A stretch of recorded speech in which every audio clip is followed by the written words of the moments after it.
En el año pasado aumenta tremendamente el número de pateras y sobre todo, lógicamente, el número de personas rescatadas. Estamos hablando en torno a un casi 400% más con respecto al año 2016. Tenemos que hablar que a 31 de julio llevamos ya 10.000 personas. El intentar cruzar el estrecho de Gibraltar a remo, cuando llevan remo, que puede que sea probablemente remando con las manos, es tremendamente peligroso y yo me atrevo a decir que es imposible el poder cruzar.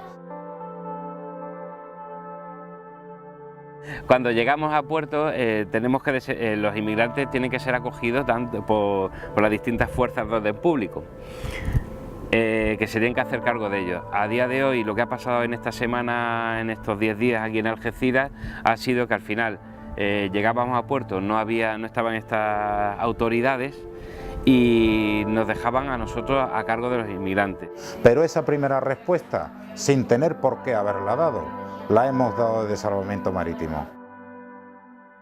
Puede haber otro tipo de interpretación que sea, si se los dejamos a bordo, ellos no salen, o sea, nosotros, Salvamento Marítimo, no salimos a por más inmigrantes, porque desde Marruecos se sabe que estamos colapsados. Entonces desde Marruecos tampoco lanzan pateras.